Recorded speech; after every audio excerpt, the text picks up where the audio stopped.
Semua orang tahu siapa yang menjadi negara paling hebat di dunia. Sudah jelas Amerika. Betapapun negara ini dibenci, hal tersebut takkan pernah menggoyahkan posisi Amerika sebagai negara paling hebat di dunia. Terutama dari sisi militernya, tidak ada yang benar-benar bisa melawan Amerika. Dolar yang makin menguat belakangan ini juga melengkapi kejumawaan Amerika di dunia. Sayangnya, dalam eksistensinya menjaga titel negara terhebat di dunia, Amerika berlaku licik. Salah satunya dengan menyingkirkan sosok-sosok penting yang tidak berpihak atau menjadi batu sandungan dalam meraih tujuan mereka. Tercatat ada banyak tokoh berpengaruh dunia yang meninggal tragis lantaran secara terang-terangan menentang Amerika. Mereka dibunuh dengan keji lewat aksi-aksi konspirasi. Dan berikut keempat tokoh yang dimaksud. 1. Raja Faisal. Jika ada seseorang yang berhasil membuat Amerika pincang untuk sesaat, dia adalah Raja Faisal dari Arab. Dulu, di masa kepemimpinannya di tahun 1970-an, sang raja pernah membuat keputusan untuk berhenti mengirim minyak ke Amerika Serikat.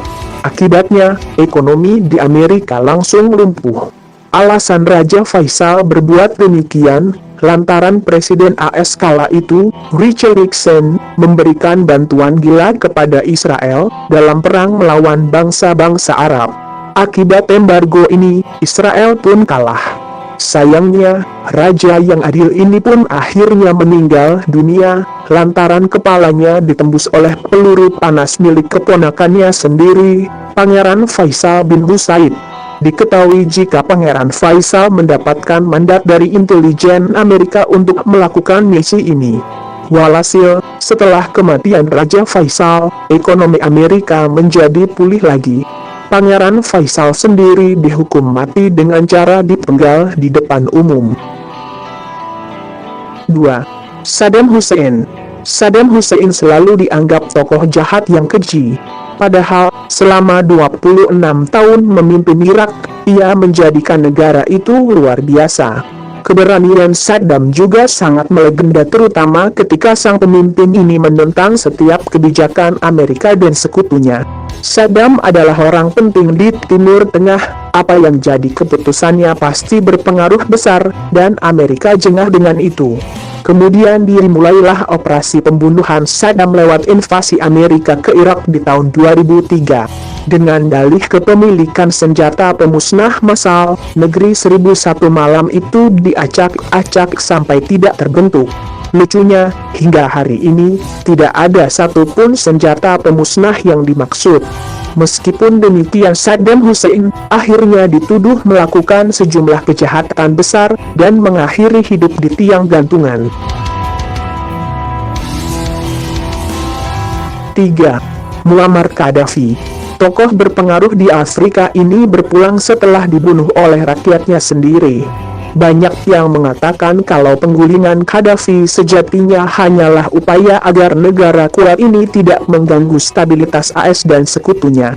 Rencana menyingkirkan Gaddafi sendiri sering dikaitkan keberhasilan intelijen Amerika dalam menciptakan suasana chaos, dan akhirnya membuat sang pemimpin ini tewas. Gaddafi sebenarnya bukanlah orang yang benar-benar buruk. Dulu, semasa kepemimpinannya, rakyat Libya hidup dengan nyaman dan berlimpah kemakmuran. Banyak infrastruktur yang berhasil dibangun Gaddafi, termasuk bendungan yang berdiri tegak di sebuah gurun pasir. Libya sendiri juga terkenal galak dengan Amerika. Kematian Gaddafi sendiri selalu dikaitkan dengan sikapnya yang selalu menentang kebijakan Paman Sam.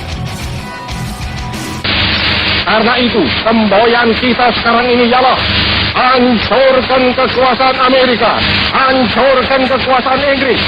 Amerika kita setrika, Inggris kita linggis. Amerika kita setrika, Inggris kita linggis. Amerika kita setrika, Inggris kita linggis. 4. Soekarno. Persetan dengan PBB, Inggris kita linggis, Amerika kita setrika. Kalimat ini pernah digaungkan oleh Presiden Soekarno sebagai bukti ketidaktakutannya akan Barat. Dan memang, apa yang terjadi adalah seperti itu. Bung Karno begitu tegas menentang Amerika dan sekutunya, yang kala itu merasa jumawa dengan doktrin imperialisme mereka. Sayangnya, sikap Bung Karno yang tegas ini pada akhirnya dipatahkan lewat sejumlah konspirasi yang konon melibatkan si orang dalam. Akhirnya Soekarno dijegal dan diusir dari Istana Negara. Mungkin beliau tidak dibunuh, namun secara tidak langsung kematiannya sendiri lantaran andil Amerika. Inilah tokoh-tokoh hebat yang jadi penentang terbesar Amerika sepanjang sejarah yang akhirnya harus berakhir tragis.